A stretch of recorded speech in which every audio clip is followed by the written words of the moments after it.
नमस्कार दोस्तों, कृष्णा एकेडमी के यूट्यूब चैनल पर आप सभी का फिर से एक बार स्वागत है। दोस्तों, राजस्थान की कला संस्कृति में अपना अति महत्वपूर्ण योगदान रखने वाला एक टॉपिक जो रीट, राजस्थान पुलिस, पटवार या सभी प्रकार के एग्जाम्स में पूछा जाता है।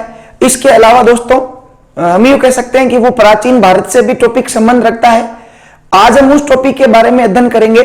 एक मानव जीवन में जो 16 संस्कार बताए गए हैं उनके बारे में अपन पढ़ने वाले हैं। दोस्तों, वीडियो के अंत तक बने रहिएगा। इन सारे जो संस्कार है उनका सीक्वेंस वाइज आपको वो अच्छे से याद होगा। आपको ये पता होगा पहले कौन सा संस्कार आता है और उसके बाद में, और फिर क्रम वाइज अपन उसको आसान तरीके से याद करेंगे। कौन कौन सी महत्वपूर्ण बातें हैं जो संस्कारों के अंतर्गत आपको याद रखनी होती है। देखिएगा दोस्तों, मानव जीवन के 16 संस्कार। मानव जीवन के 16 संस्कार। दोस्तों, कई बार बिल्कुल ये छोटा सा प्रश्न एग्जाम्स में बन जाता है कि बताओ मानव जीवन में कुल संस्कार कितने होते हैं, तो बताओ आपको कितने बताने हैं? 16। देखिएगा, मानव जीवन में टोटल संस्कारों की संख्या कितनी होती है? 16। लेकिन दोस्तों, क्या इन संस्कारों की पालना अभी होती है, या फिर इनकी अगर कोई व्यक्ति पालना करे तो उसका महत्व क्या होता है, इसके बारे में देखिएगा। सबसे पहले आपको यह पता होना चाहिए कि जो ये मानव जीवन के 16 संस्कार है दोस्तों, इनका उल्लेख कहां मिलता है अपने को। तो दोस्तों, मानव जीवन के जो 16 संस्कार है इनके बारे में जानकारी वेदों में मिलती है, अर्थात इनका उल्लेख कहां मिलता है? वेदों में। देखिएगा, मानव जीवन के 16 संस्कारों का उल्लेख कहां मिलता है? वेदों के अंतर्गत मिलता है। लेकिन दोस्तों, प्राचीन काल में ये संस्कार प्रचलित थे और ऐसा क्या था कि इन संस्कारों को अच्छे से निभाया जाता था। आजकल दोस्तों इसमें खूब सारे जो संस्कार है वो विलुप्त हो चुके हैं, कुछ ही संस्कार प्रचलित है। तो दोस्तों, प्राचीन जमाने के जो लोग थे वो ये संस्कार करते क्यों थे, अर्थात इसका बेनिफिट क्या था 16 संस्कार करने का, या क्या फायदा था? तो दोस्तों, हम यूं कह सकते हैं कि मानव शरीर को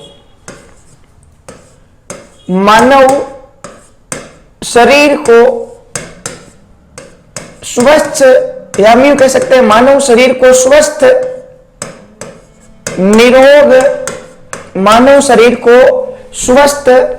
निरोग व अच्छे संस्कारों वाला बनाने हेतु,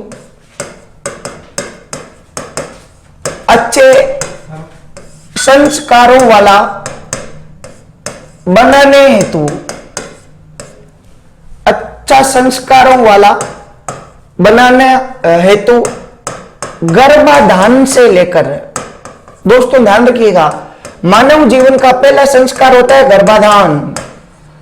गर्भाधान से लेकर बताओ कहां तक? अंत्येष्टि तक। हम यूं कह सकते हैं गर्भाधान से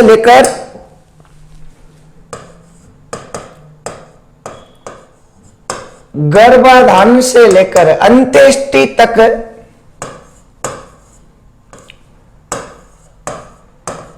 कुल 16 संस्कार होते हैं। बताओ कुल कितने संस्कार होते हैं? 16। तो दोस्तों, संस्कार जो है वो क्यों किए जाते थे? सबसे पहले तो इसका उत्तर दोस्तों अपन यहां पर देख सकते हैं कि यदि एक मानव शरीर को निरोग, स्वस्थ और अच्छे संस्कारों वाला बनाना हो तो दोस्तों ये पूरे संस्कार अच्छे से निभाने चाहिए। और इनका उल्लेख बताओ का मिलता है? वेदों में मिलता है। और मानव जीवन में टोटल संस्कार कितने हैं? 16 संस्कार है। दोस्तों, यहां से आप दो चीजें नोटिस कर सकते हो कि एक तो पहला संस्कार कौन सा है? गर्भाधान है। और अंतिम बताओ कौन सा है? अंत्येष्टि है। और देखिएगा टोटल संस्कार कितने होते हैं? 16। इस प्रकार अपन इसको याद कर सकते हैं। लेकिन दोस्तों, वो 16 संस्कार कौन कौन से होते हैं और उनको किस प्रकार आसानी से अपने को क्या करना है? याद करना है। देखिएगा किस प्रकार उसको अपन याद कर सकते हैं। दोस्तों, एक सिंपल सी एक ट्रिक याद रखनी है आपको मानव जीवन के 16 संस्कारों को याद करने की। दोस्तों, एक गाड़ी आती है, देखिएगा, और उस गाड़ी का नाम होता है जिप्सी। देखिएगा, एक गाड़ी आती है और उस गाड़ी का नाम बताओ क्या होता है? जिप्सी होता है। अब दोस्तों, दो व्यक्ति थे, देखिएगा, दो व्यक्ति हम यूं कह सकते हैं, कौन कौन थे? देखिएगा, एक तो था जय और एक बताओ कौन था? एन था। दोस्तों दो व्यक्ति थे, जय से आप जितेंद्र सर याद रख सकते हो, एन से नंदकिशोर सर। तो दो व्यक्ति थे जय और एन, उन दोनों ने मिलकर बताओ क्या खरीदी? जिप्सी खरीदी। लेकिन नंदकिशोर सर ने क्या किया? उसके पैसे ज्यादा दिए थे, ठीक है, इसलिए इनके ऊपर क्या कर देते हैं? स्क्वायर लगा देते हैं। तो दोस्तों खरीदनी क्या है? जिप्सी खरीदनी है। किस किसने खरीदी? जय ने और एन ने। एन ने उसके पैसे ज्यादा दिए, इसलिए इसके ऊपर क्या लगा दिया? स्क्वायर। अब दोस्तों है कहां जिप्सी? अजमेर में। तो दिखती सी बात है, जिप्सी अगर अजमेर में है तो कौन से पासिंग होगी? अजमेर पासिंग। बताओ जे ने और एन ने जो जिप्सी खरीदी थी, ये जिप्सी बताओ कौन से पासिंग है? अजमेर पासिंग है दोस्तों। अब देखिएगा, जिप्सी खरीदी, लेकिन कुछ ही समय बाद में हम यूं कह सकते हैं कि जिप्सी के जो व्हील थे, या हम यूं कह सकते हैं कि जो टायर थे, वो बताओ क्या हो गए? खराब हो गए। अब बताओ दोस्तों, जब जिप्सी के टायर खराब हो गए हैं तो क्या उसको लंबे समय तक रखेंगे? क्या नहीं रखेंगे। तो हमने क्या किया? उस जिप्सी को, बताओ किसको? उस जिप्सी को बेच दिया दोस्तों। और आपसे पूछे कि किसको बेचा था, तो जिस व्यक्ति को बेचा था उसका नाम था विक्रम कंवर शेखावत। देखिएगा, वी के एस, बेचा किसको? वी के एस को। तो वी के एस से आपको याद क्या रखना है? विक्रम कंवर शेखावत। अब दोस्तों विक्रम कंवर शेखावत को उस जिप्सी से इतना प्रेम हो गया था कि विक्रम कंवर शेखावत ने उस जिप्सी के अंदर ये कहा था कि मैं जब विवाह करूंगी तो उसी जिप्सी से या उसी जिप्सी के माध्यम से जाऊंगी। अब बताओ, उस जिप्सी के व्हील तो पहले क्या थे? खराब थे, और अगर इसमें ये अपना क्या करेगी? विवाह करेगी। तो बताओ उसी में विक्रम कंवर शेखावत का क्या हो गया? अंत हो गया। दोस्तों इस प्रकार अपन आसान तरीके से इन मानव जीवन के जो 16 संस्कार है उनको अपन अच्छे तरीके से इनको क्या कर सकते हैं? याद कर सकते हैं। देखिएगा,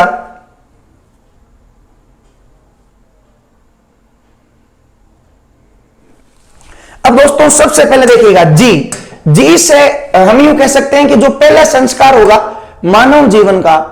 देखिएगा, अभी अपन इन एक एक के बारे में पढ़ेंगे। सबसे पहले देखिएगा, खरीदनी क्या है? जिप्सी। और बताओ जी से क्या होगा? गर्भाधान। अर्थात मानव जीवन का पहला संस्कार कौन सा होता है? बताओ, गर्भाधान होता है। पी से दोस्तों पुष्पवन होता है। अभी दोस्तों अपन इन एक एक के बारे में चर्चा करेंगे कि गर्भाधान क्या होता है, पुष्पवन क्या होता है। इसके बाद में दोस्तों ये जो सी है, इस सी से ध्यान रखिएगा, सीमंतोनयन। देखिएगा, सी से आपको याद क्या रखना है? सीमंतो, हम यूं कह सकते हैं सीमंतोनयन।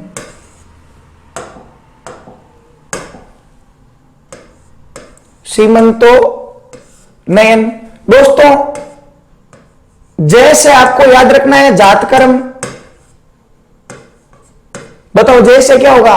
जातकर्म। अब देखिएगा, एन क्या है? स्क्वायर है। अर्थात इससे आपको दो चीजें याद रखनी है। देखिएगा, दो चीजें कौन कौन सी याद रखनी है दोस्तों? एक तो आपको इससे याद रखना है नामकरण। अर्थात जातकर्म के बाद में जो मानव जीवन में अगला संस्कार होता है वो कौन सा होगा? नामकरण। और एक एन से बताओ याद क्या रखना है? निष्कर्मण। अब देखिएगा, इसमें अपन आगे जाकर कंफ्यूजन हो सकते हैं कि एन स्क्वायर है, तो पहले वाले एन का मतलब नामकरण समझे या लास्ट वाले एन का? तो दोस्तों बच्चों को जब अपन घर से बाहर निकालेंगे, देखो नामकरण का मतलब क्या है? नाम निकालना, और निष्कर्मण का मतलब उसको घर से बाहर निकालना, ठीक है। तो अगर आप बच्चे को बिना नाम रखे घर से बाहर निकाल रहे हो और किसी ने पूछ लिया कि नाम क्या रखा है, तो क्या बताओगे? इसलिए घर से बाहर निकालना बाद में है, अर्थात निष्कर्मण बाद में आएगा। पहले क्या करना है? उसका नामकरण करना है। इस चीज को आपको अच्छे से ध्यान रखना है। देखिएगा दोस्तों, पहला जो संस्कार है गर्भाधान। गर्भाधान का शाब्दिक अर्थ जो है वो हम यूं कह सकते हैं कि क्या होता है या किसे गर्भाधान कहा जाता है। तो दोस्तों वेरी सिंपल है, जो ये गर्भाधान संस्कार है वो देखिएगा, ये दोस्तों इस प्रकार का होता है। देखिएगा, गर्भाधान जो संस्कार है हम यूं कह सकते हैं जब एक माता, या हम यूं कह सकते हैं कि गर्भ धारण से पूर्व कुछ उचित धार्मिक शारीरिक क्रियाएं होती है, अर्थात गर्भ धारण करने का भी एक निश्चित समय होता है दोस्तों, और ऐसा कहा जाता है कि अगर उस समय के दौरान गर्भ धारण किया जाए तो जो पैदा होने वाली संतान है उसके सूर्य का तेज होता है और वो शक्तिशाली और बलवान होती है। इस प्रकार देखिएगा दोस्तों, हम यूं कह सकते हैं कि प्राचीन जमाने में इन संस्कारों की जब पालना होती थी तो देखिएगा, जैसे कि हम यूं कह सकते हैं कि ये महिला है और गर्भ धारण करना है, तो हम यूं कह सकते हैं कि ये यज्ञ के माध्यम से एक निश्चित समय निर्धारित करेंगे, अर्थात गर्भ धारण के पूर्व की जो उचित धार्मिक शारीरिक क्रिया होगी एक फिक्सित निश्चित समय के अकॉर्डिंग, उसी को दोस्तों बताओ कौन सा संस्कार कहते हैं? गर्भाधान संस्कार कहते हैं। इस प्रकार आप ध्यान रखिएगा। अब देखिएगा, गर्भाधान के बाद में हमने पढ़ा था, देखिएगा जिप्सी, तो दोस्तों जिप्सी से आपको याद क्या रखना है? ये देखिएगा, पी से याद क्या रखना है? पुष्पवन। अब दोस्तों पुष्पवन जो संस्कार है ये क्या होता है? तो देखिएगा पुष्पवन का मतलब क्या होगा? देखिएगा पुष्पवन संस्कार से क्या तात्पर्य है? अब दोस्तों गर्भ के अंदर जो संतान है ये पता नहीं होता है कि जो गर्भ के अंदर संतान है वो पुत्र है या पुत्री है। जी का मतलब था गर्भाधारण, तो उससे गर्भ का धारण तो हो गया, लेकिन दोस्तों गर्भ में शिशु लड़का है या लड़की है ये भी कंफर्म नहीं है। और दोस्तों यूं कहा जाता है कि 3 महीने तक लगभग कंफर्म भी नहीं होता, हम यूं कह सकते हैं। देखिएगा ये जो संस्कार है पुष्पवन नामक संस्कार, देखिएगा दोस्तों सबसे पहले आपको एक चीज इसमें इंपॉर्टेंट ध्यान रखनी है, जो पुष्पवन संस्कार है वो गर्भ धारण के कितने महीने पश्चात होगा? ध्यान रखिएगा, वेरी मोस्ट इंपॉर्टेंट है, 3 माह पश्चात, क्योंकि 3 महीने के बाद में उसका पता चल पाता है कि वो लड़का है या लड़की। लेकिन दोस्तों पुष्पवन संस्कार किया क्यों जाता है? तो देखिएगा एक जो गर्भवती माता है जिसको गर्भ धारण किए गए 3 महीने हो गए हैं, दोस्तों हर स्त्री की कामना होती है कि मेरे घर कौन पैदा हो? पुत्र पैदा हो, क्योंकि वंशवृद्धि कौन करेगा? पुत्र पैदा करेगा। अब दोस्तों पुत्र पैदा कौन करेगा? अब देखिएगा हम यूं कह सकते हैं कि उस माता को क्या चाहिए? पुत्र चाहिए। तो दोस्तों पुत्र के लिए वो क्या करेगी? अपने देवी देवताओं की स्तुति करेगी। जैसा कि आपने सुना होगा कि जब महिलाओं को पुत्र चाहिए तो वो देवताओं के पास जाकर कहती है कि हे भगवान मेरे छोरा होना, अर्थात क्या होना? लड़का होना। तो दोस्तों पुत्र की कामना हेतु जो देवताओं के सामने प्रार्थनाएं की जाती है उसी को बताओ कौन सा संस्कार कहते हैं? पुष्पवन संस्कार। तो 3 महीने तक होता है और इसका उद्देश्य बताओ क्या होगा? पुत्र प्राप्ति, हम यूं कह सकते हैं। और दोस्तों पुत्र प्राप्ति के लिए एक जो माता होगी वो देखिएगा किसकी याचना करेगी? देवताओं की याचना करेगी। यह आपको पुष्पवन के अंतर्गत ध्यान रखना। जी से क्या था? गर्भाधान। पू से बताओ क्या होगा? पुष्पवन। अब देखिएगा गर्भाधान जो है इसके बारे में हमने पढ़ा है, इसके बाद में बताओ कौन सा होगा? हम यूं कह सकते हैं पुष्पवन। ये देखिएगा गर्भाधान हो गया, ये कौन सा हो गया? पुष्पवन। अब दोस्तों अगला जो संस्कार है ये बताओ कौन सा है? सीमांतोनयन। दोस्तों सीमांतोनयन हम यूं कह सकते हैं कि क्या होता है? देखिएगा सीमांतोनयन संस्कार का अर्थ क्या? सबसे पहले आप ये देखिएगा दोस्तों, सीमांतोनयन का शाब्दिक अर्थ है, हम यूं कह सकते हैं कि जो माता जी से क्या था? गर्भाधान, गर्भवती हो गई। पी से पुष्पवन था या पुंसवन था, हम यूं कह सकते हैं कि जो पुत्र का रूप धारण कर लिया है, जो शिशु था। लेकिन दोस्तों जब एक महिला गर्भवती होती है तो अशुद्धि के दौरान दोस्तों उसे कई प्रकार के खतरे होते हैं, या भूतनियों की आवाजें सुनाई देती है, चुड़ैलों की आवाजें, या डर होता है कि जो गर्भवती महिला है उसको कहीं अमंगलकारी शक्ति का प्रकोप न हो।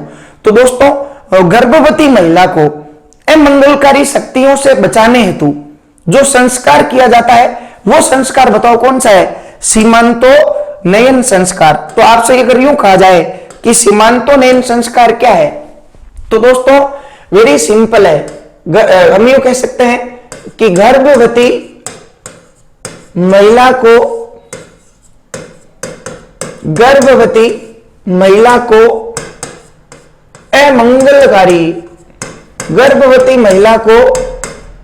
अमंगलकारी शक्तियों से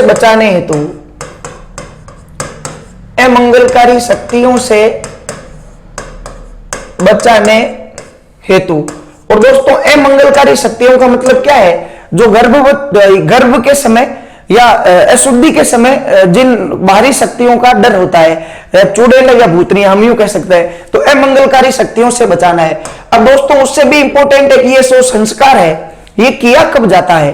देखिएगा दोस्तों, तो ये जो संस्कार है वो गर्भ धारण के या तो होगा चौथे माह, यह होगा दोस्तों छठे माह, यह होगा 8वें माह। इन तीनों माहों के अंतर्गत यह संस्कार कभी भी किया जा सकता है, या तो चौथे माह या छठे माह या 8वें माह। वैसे इसका वास्तव में जो हम यूं कह सकते हैं कि ये जो संस्कार है दोस्तों, सीमांतोन्नयन संस्कार है, ये चौथे माह अक्सर किया जाता है, हम यूं कह सकते हैं। क्योंकि दोस्तों कुछ जो पुत्र होते हैं उदंडी बालक, वो 6 महीने के अंदर ही टपक जाते हैं, ठीक है, तो उनके लिए चौथे महीने में करना आवश्यक है। कुछ होते हैं जो आराम से आते हैं 10-10 महीने तक, ठीक है, तो वहां तक अपन जो है वो 8 महीनों का यूज ले सकते हैं। तो इसका कोई फिक्स टाइम नहीं होता है, फिक्स ही होता है चौथे महीने, छठे महीने या 8वें महीने, इस प्रकार देखिएगा, हम यूं कह सकते हैं। इसके बाद में देखिएगा दोस्तों, देखिएगा गर्भाधान हो गया, पुष्पन हो गया, उसके बाद में कौन सा? सीमंतोन्नयन। याद रखना, गर्भाधान गर्भधारण से पूर्व की उचित धार्मिक क्रियाएं, पुष्पन जो गर्भ में स्थित शिशु है उसको पुत्र का रूप धारण देना है, सीमांतोन्नयन माता को और शिशु को अर्थात जच्चा और बच्चा को दोनों को अमंगलकारी शक्तियों से बचाना होता है। अब दोस्तों अगला संस्कार जो है वो हम यूं कह सकते हैं कि कौन सा है? जात कर्म। देखिएगा अगला संस्कार कौन सा है? जात कर्म। दोस्तों जात कर्म का मतलब क्या होता है? जात कर्म से हम यूं कह सकते हैं कि जब एक बच्चे का जन्म होता है, देखिएगा इस प्रकार आपको याद रखना है, जन्म से जय और जात कर्म से क्या याद रखना है? जय। जब एक शिशु का जन्म होता है तो उसके समय दोस्तों ये संस्कार किया जाता है और इसका नाम बताओ क्या है? जात कर्म। इसमें होता क्या है? शिशु का मतलब वो बालक भी हो सकता है और बालिका भी। ऐसे कहा जाता है कि जो नवजात शिशु होता है उसकी नाल काटने की जो परंपरा है, अब दोस्तों नाल जो है वो लड़का के भी होगी और लड़की के भी होगी, और अधिकतर जो ये परंपरा है वो पिता के द्वारा पूर्ण की जाती थी। लेकिन दोस्तों आजकल हम यूं कह सकते हैं कि पिता उपस्थित नहीं होता है तो ये परंपरा कोई भी निभा सकता है। तो शिशु का नाल काट के और फिर पिता क्या करता था कि शहद और घी जिनका अनुपात होता था 1:4, अर्थात टोटल 5 है तो उसमें 1 तो घी का रहेगा और 4 शहद का रहेगा। अंगुली से बच्चे की जीभ के ऊपर ओम लिखता है, उसको चटाता है वो, ठीक है, जिसको अपन घूटी रहना कहते हैं मारवाड़ी में, ठीक है। तो अभी यूं कह सकते हैं कि वो जो संस्कार होता है वो कौन सा होता है? जात कर्म। तो बच्चे के जन्म के समय कौन सा संस्कार हुआ? जात कर्म हुआ। उसके बाद में दोस्तों अगला संस्कार एन स्क्वायर था। एक एन का मतलब नामकरण और एक एन का मतलब क्या था? निष्कर्मण। तो दोस्तों नामकरण क्या होता है? सबसे पहले आप ये देखिएगा, इसके नाम से स्पष्ट है। नामकरण मतलब बताओ बच्चे का क्या निकालना है? नाम निकालना है। लेकिन बताओ नामकरण जो होगा ये भी एक सिस्टमेटिक तरीके से होता है दोस्तों। उस बच्चे की जिसका जन्म हुआ है उसके ग्रह नक्षत्रों के अकॉर्डिंग हम यूं कह सकते हैं कि उसका क्या होगा? नामकरण होगा। लेकिन दोस्तों इसका भी एक फिक्स समय होता है। नामकरण का शाब्दिक अर्थ है कि शिशु का नाम निकालना है और उसका नाम निकलेगा ग्रह नक्षत्रों के अकॉर्डिंग। लेकिन दोस्तों ये जो नामकरण का संस्कार है इसकी अवधि अगर आपसे पूछे कि इसकी अवधि कितनी होती है, अर्थात एक बच्चे का नाम अपन कितने दिन से कितने दिन के बीच निकाल सकते हैं, तो दोस्तों 7 से लेकर 28 दिन के बीच में एक बच्चा जन्म से 7 दिन से लेकर 28 दिन के बीच में अपन उसका कभी भी नाम निकाल सकते हैं। देखिएगा आपने सुना होगा कि कुछ बच्चे जो होते हैं वो अशुभ मुहूर्त में पैदा होते हैं, ठीक है, तो उनका 28 दिन तक भी आप निकाल सकते हो। बाकी अक्सर जो हम यूं कह सकते हैं कि बच्चों का नामकरण होता है दोस्तों, अधिकतर जो ये संस्कार है वो जन्म के 10वें या 12वें दिन किया जाता है। जन्म के 10वें या 12वें दिन होता है अधिकतर, मैक्सिमम टाइम में। लेकिन इसकी अवधि अपन 7 दिन से लेके 28 दिन के बीच में कभी भी उस बच्चे का क्या निकाल सकते हैं? नाम। और दोस्तों 2 कंडीशन होती है यहां पर। देखिएगा माता के जो गर्भ में बच्चा था, पता नहीं था वो पुत्र था पुत्री थी, पुष्पन से पुत्र प्राप्ति की याचना की थी, लेकिन दोस्तों पुत्र भी पैदा हो सकता है और पुत्री भी पैदा हो सकती है। ध्यान रखिएगा दोस्तों, पुत्र के हमेशा 5 नाम निकाले जाते हैं ग्रह नक्षत्रों के अकॉर्डिंग। पंडित जी 5 नाम निकालते हैं, जबकि पुत्री के बताओ हमेशा कितने नाम निकलते हैं? 4 नाम निकलते हैं। इसको भी आपको इन चीजों को ध्यान रखना है। तो ये होता है नामकरण, जब बच्चे का क्या निकालना है, नाम निकालना है। अब देखिएगा निष्कर्मण। दोस्तों निष्कर्मण का शाब्दिक अर्थ क्या है? निष्कर्मण का शाब्दिक अर्थ है घर से बाहर निकालना। बताओ निष्कर्मण का शाब्दिक अर्थ क्या है? बच्चे को घर से बाहर निकालना। दोस्तों ये भी एक संस्कार का पाठ था कि बच्चे को घर से बाहर निकालने की भी एक निश्चित अवधि हुआ करती थी। यूं नहीं था कि जब मन पड़ा उसको घर से क्या निकाल दिया, बाहर निकाल दिया। नहीं दोस्तों, देखिएगा एक माता और पिता किस प्रकार अपने बच्चे को सर्वप्रथम घर से बाहर लेकर आ रहे हैं। हम यूं कह सकते हैं कि आजकल दोस्तों ये संस्कार नहीं निभाया जाता है, क्योंकि बच्चे का जन्म ही घर से बाहर हॉस्पिटल में होता है। और स्पेशली ये संस्कार इसलिए था, 4 महीने तक बच्चे को घर पे इसलिए रखते थे क्योंकि सूर्य की तेज रोशनी या तेज ठंड या हवा आंधी इनको बचपन में नहीं सह पाते हैं, लाल हो जाते हैं, इसलिए 4 महीने तक बच्चे को घर में रखते थे। और जन्म के 4थे माह उसको सबसे पहले घर से बाहर निकालते थे। घर से बाहर भी क्यों निकालते थे? क्योंकि उसको सूर्य और चंद्रमा के दर्शन करवाने होते थे। तो दोस्तों ये जो संस्कार है हम यूं कह सकते हैं निष्कर्मण। निष्कर्मण सबसे पहले दोस्तों इसका आपको शाब्दिक अर्थ पता होना चाहिए। तो निष्कर्मण का मतलब क्या है? निकालना। अर्थात जब एक बच्चे को सबसे पहले घर से बाहर निकालना होता है तो वो कौन सा संस्कार होता है दोस्तों? निष्कर्मण। अब देखिएगा निष्कर्मण का जो संस्कार है वो जन्म के कौन से माह किया जाएगा? 4थे माह। और जैसे उस बच्चे को घर से बाहर निकालेंगे तो दोस्तों 2 चीजों के दर्शन करवाने आवश्यक होते हैं। एक तो बताओ किसके? सूर्य के, और एक इसके चंद्रमा के। दोनों को, इन बच्चों को घर से बाहर निकालते ही बताओ दोनों को क्या करवाने? दर्शन करवाने होते हैं। इस प्रकार आप ध्यान रखिएगा, यह था निष्कर्मण। इसके बाद देखिएगा दोस्तों निष्कर्मण के बाद हम यूं कह सकते हैं, आगे देखिएगा, देखो इसको याद इस प्रकार करना था। जिप्सी खरीदी थी किसने? जे ने और एन ने। यहां तक हम पहुंच चुके थे दोस्तों। ए से आपको याद रखना है अन्नप्राशन। बताओ ए से याद क्या रखना है? अन्नप्राशन। अब दोस्तों अन्नप्राशन क्या होता है? जब एक शिशु जिसका जन्म हुआ था, आपने सुना होगा कि कुछ महीने तक माता का जो दूध है वो अति आवश्यक होता है। कुछ महीनों तक माता का दूध क्या होता है? अति आवश्यक होता है। ये आपने देखे भी होंगे, डायलॉग होते हैं हर जगह कि जन्म के 6 महीने तक बच्चे को माता का क्या पिलाना चाहिए? दूध पिलाना चाहिए। लेकिन दोस्तों जब एक शिशु की आयु 6 माह हो जाएगी तो उस दौरान उस बच्चे को सर्वप्रथम अन्न का आहार दिया जाता है।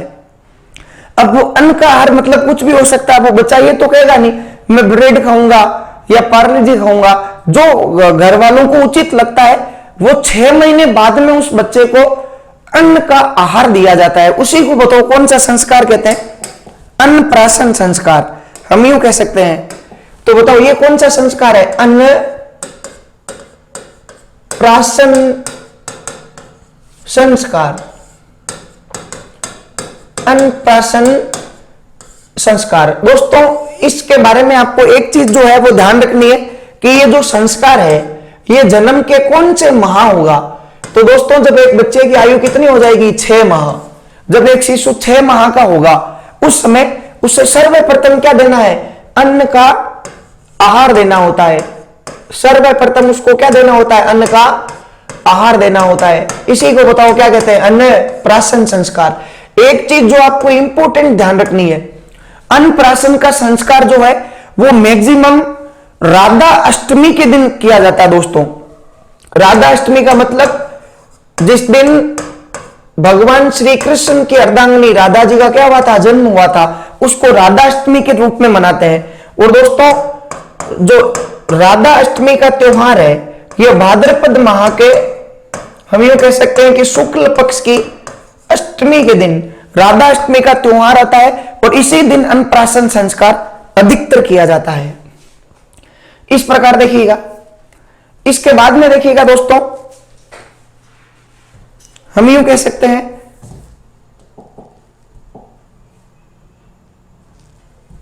देखिएगा जय, इस जय से आपको याद रखना है झड़ूला। बताओ जय से याद क्या रखना है? झड़ूला, या इसी को कहते हैं चूड़ाकर्म। झड़ूला या चूड़ाकर्म। दोस्तों झड़ूला या चूड़ाकर्म का क्या मतलब है? हम यूं कह सकते हैं कि झड़ूला या चूड़ाकर्म का क्या तात्पर्य है? तो दोस्तों वेरी सिंपल है। जब एक बच्चे की आयु 1 से 3 वर्ष हो जाती है, जब एक बच्चा 1 वर्ष का या 3 वर्ष का हो जाता है, तो जिन देवताओं को वो मानता है, जैसे कि आपको पता है किसी के सालासर बालाजी के, किसी के भैरू जी के, किसी के जीण माता के, या किसी के और अन्य देवताओं के उसके बाल चढ़ाए जाते हैं, उसी को दोस्तों क्या कहते हैं? झड़ूला या चूड़ाकर्म। तो ये मानव जीवन का अगला संस्कार है, ध्यान रखिएगा। देखिएगा इस प्रकार जो हम ये कह सकते हैं, इसको क्या कहते हैं? झड़ूला, या दोस्तों इसी को क्या कहा जाता है? चूड़ाकर्म। देखिएगा इंपॉर्टेंट चीज, झड़ूला या चूड़ाकर्म का जो संस्कार है, ये जन्म से कितने वर्ष है? या तो उस बच्चे की आयु 1 वर्ष होगी, या उस बच्चे की आयु कितनी होगी? 3 वर्ष है। और इस दौरान पहली बार उस बच्चे का क्या किया जाता है? मुंडन। मुंडन का मतलब होता है दोस्तों बाल काटना। बच्चे के सबसे पहले ध्यान रखिएगा, बाल कब काटे जाते हैं? जब वो या तो कितने साल का होगा? 1 साल का, या फिर कितने साल का होगा? 3 साल का होगा। इस संस्कार को झड़ूला या फिर क्या कहा जाता है? चूड़ाकर्म कहा जाता है। आगे देखिएगा, आगे देखिएगा दोस्तों, इससे आपको याद क्या रखना है? कर्ण वेद। बताओ कैसे आपको याद क्या रखना है? कर्ण। देखिएगा कर्ण वेद क्या है, इसके नाम से स्पष्ट है। कर्ण वेद का मतलब है, या कर्ण भेद भी इसको हम यूं कह सकते हैं, कि जो बच्चे के कान है उसमें क्या करना है? छेद करना होता है। आपने देखा होगा कि जितने भी बच्चे होते हैं या जितने भी बड़े बूढ़े आदमी होते हैं, उन सबके कानों में बताओ क्या होता है? छेद। तो उसके पीछे रीजन क्या है? दोस्तों ऐसा माना जाता है कि अगर कानों के अंदर छेद करवाया जाए तो वो व्यक्ति जीवन भर निरोग होता है, अर्थात उसे किसी भी प्रकार का रोग नहीं होता है, स्वस्थ रहता है और ब्लड सर्कुलेशन बराबर बना होता है। इसलिए हर मानव को अपने जीवन में कानों में क्या करवाना चाहिए? छेद करवाना चाहिए। देखिएगा ये रहा यहाँ पर कर्ण भेद, या हम यूं कह सकते हैं कर्ण वेद संस्कार। लेकिन दोस्तों ये जो संस्कार है वो जन्म के कौन से वर्ष होगा? ये इंपॉर्टेंट है। तो देखिएगा या तो कौन से वर्ष? 3रे वर्ष, या बताओ कौन से वर्ष? 5वें वर्ष। अर्थात जब एक बच्चे की आयु 3 वर्ष या 5 वर्ष होगी तो उसके कानों में क्या करेंगे? छेद करेंगे। उसी को बताओ क्या कहते हैं? कर्ण वेद नामक संस्कार के नाम से जाना जाता है। अब देखिएगा कर्ण वेद के बाद में हम यूं कह सकते हैं, देखिएगा दोस्तों वी, इस वी से आपको एक चीज ध्यान रखनी है, विद्या आरंभ। दोस्तों विद्या आरंभ का मतलब क्या है? कि एक बच्चा या एक शिशु की जब विद्या आरंभ होती है, या जब हम यूं कह सकते हैं कि उसे गुरु के समक्ष बिठाकर गुरु अक्षर ज्ञान करवाता है। बताओ गुरु क्या करवाता है? अक्षर ज्ञान करवाता है। दोस्तों उसी को क्या कहते हैं? विद्या आरंभ कहा जाता है। देखिएगा जब गुरु एक बच्चे को अपने समक्ष बिठाकर क्या कराता है? अक्षर ज्ञान, तो उसी को बताओ क्या कहते हैं? विद्या आरंभ संस्कार। अर्थात जब एक बच्चे को गुरु के पास ले जाया जाता है उस समय बताओ क्या होता है? विद्या आरंभ। आगे देखिएगा उसे बताओ, उससे क्या होगा? उपनयन संस्कार। अर्थात मानव जीवन का अगला कौन सा होगा? उपनयन। दोस्तों उपनयन को यज्ञोपवीत भी कहा जाता है। यज्ञोपवीत संस्कार, या इसी को हम यूं कह सकते हैं जनेवा या जनेम संस्कार कहा जाता है। देखिएगा इसमें क्या होता है दोस्तों, आपने एक चीज नोटिस की होगी कि जो बच्चे होते हैं वो जनेऊ धारण किए होते हैं। देखिएगा बच्चे बताओ क्या किए होते हैं? जनेऊ धारण किए होते हैं। देखिएगा जनेऊ क्या होता है या उपनयन क्या होता है? दोस्तों ये जो संस्कार था ये विशेष थे ब्राह्मणों के लिए था। देखा होगा आपने ब्राह्मण के जो बच्चा होता है या आज भी ब्राह्मण एक 3 धागों का या 3 धागों वाला एक जनेऊ धारण किए होता है। सबसे पहले देखिएगा उसमें 3 का मतलब क्या है? 3 देवता होते हैं, ब्रह्मा विष्णु और महेश, तीनों देवताओं के जनेऊ। लेकिन दोस्तों इसको इस प्रकार मत लीजिएगा कि जनेऊ सिर्फ पंडित या पंडित के बच्चे धारण करते थे, नहीं, ये जो था वो हिंदू धर्म का सूचक था। अर्थात ब्राह्मण, क्षत्रिय और वैश्य ये सब जनेऊ धारण करते थे। इनकी सबकी अलग अलग आयु होती थी जनेऊ धारण करने की। या हम यूं कह सकते हैं कि जब गुरुजी के पास में ले जाया था यहां पर और बच्चे ने जो जनेऊ धारण किए हैं वही क्या हो गया? उपनयन, यज्ञोपवीत या जनेऊ। लेकिन दोस्तों उससे भी इंपॉर्टेंट चीज जो है आपको ये ध्यान रखनी है, ये प्रश्न आ सकता है, उपनयन यज्ञोपवीत संस्कार का अधिकार। ध्यान रखिएगा प्राचीन जमाने में जो ये अपना समाज है वो 3-4 भागों में बटा हुआ था। दोस्तों आपने सुना होगा एक व्यक्ति था, वैदिक सभ्यता में ऐसा उल्लेखित है, एक व्यक्ति था जिनका नाम था परम पुरुष। और ऐसा कहा जाता है कि परम पुरुष के मुख से जो पैदा हुए, जो परम पुरुष के मुख से पैदा हुए थे वो कौन थे? ब्राह्मण थे। परम पुरुष की भुजाओं से जो पैदा हुए वो कौन थे? क्षत्रिय थे। परम पुरुष की जांघों से जो पैदा हुए वो कौन थे? वैश्य। और परम पुरुष की पगतलियों से जो पैदा हुए दोस्तों उनको क्या कहा जाता था? शूद्र। ये अपने प्राचीन जमाने में या वैदिक सभ्यता में जो समाज की वर्ण व्यवस्था थी वो कुछ इस प्रकार थी, इस प्रकार वर्ण व्यवस्था चलती थी। लेकिन दोस्तों उपनयन का जो संस्कार है ये शूद्रों को प्राप्त नहीं है। उपनयन का संस्कार केवल ब्राह्मण, क्षत्रिय और वैश्य इन 3 प्रकार के वर्गों को ही उपनयन का संस्कार प्राप्त होता है। ध्यान रखिएगा, हम यूं कह सकते हैं। आगे देखिएगा दोस्तों, इस वी का विद्या आरंभ था और इस वी से आपको याद रखना है वेदा आरंभ। वेदा आरंभ दोस्तों, वेदा आरंभ का मतलब क्या है? देखिएगा बच्चा गुरुजी के पास चला गया, जनेऊ भी धारण कर लिया है, लेकिन उस बच्चे की शिक्षा क्या होगी? आज आप जब कोचिंग करते हो तो एक सिलेबस होता है fix, maths, reasoning, GK, GS, computer, current GK. लेकिन दोस्तों पहले ऐसी कोई सी सब्जेक्ट का लपड़ा नहीं था, ठीक है। पहले सिर्फ पढ़ाई करनी थी सिर्फ वेदों की, ठीक है। और वेद बताओ कितने थे? 4 थे। देखिएगा वेद कितने थे? 4 थे। इसको भी आप आसान तरीके से याद कर सकते हो एक ट्रिक के माध्यम से, रूसा। ये वेदों की ट्रिक है, रूसा, ठीक है। पहले आर से क्या होगा? ऋग्वेद, यू से यजुर्वेद, एस से सामवेद और एस से अथर्ववेद। ये 4 वेद है। इन वेदों की पढ़ाई करनी, करंट वरंट जीके का कोई लपड़ा नहीं था, शॉर्ट एंड स्वीट। लेकिन दोस्तों वेदों को याद करना भी इतना आसान नहीं था। ऋग्वेद अकेले में आपने पढ़ा होगा 10 मंडल, 1028 सूक्त और 10,552 श्लोक है, जिनके बारे में कहीं कहीं 10,448 भी मिलता है। 10,552 श्लोक, तो उनको याद करना आसान नहीं था, ठीक है। वेद भी काफी थे। ये इनकी जो पढ़ाई है वो वेदा आरंभ है। दोस्तों कैसे आपको याद रखना है? केशांत। बताओ कैसे याद क्या रखना है? केशांत है। या देखिएगा इसी को कहा जाता है गोदान, केशांत या गोदान। जब उस व्यक्ति की आयु 16 वर्ष होती, जब बताओ उस बच्चे की आयु कितनी होती? 16 वर्ष, तो सबसे पहले उसके केस पूरे, केस का मतलब है दाढ़ी, मूछ, ऊपर के बाल सब काटते थे इस प्रकार। देखिएगा तो इसको क्या कहते हैं? केशांत। और इस समय वो जो बच्चा होता था वो एक गाय दान करता था ऋषियों को, मुनियों को, इसलिए इसको क्या कहते हैं? गोदान कहा जाता है। देखिएगा कुछ लोग सेमावर्तन को भी गोदान कहते हैं, लेकिन आपको ध्यान रखना इसी को गोदान कहते हैं।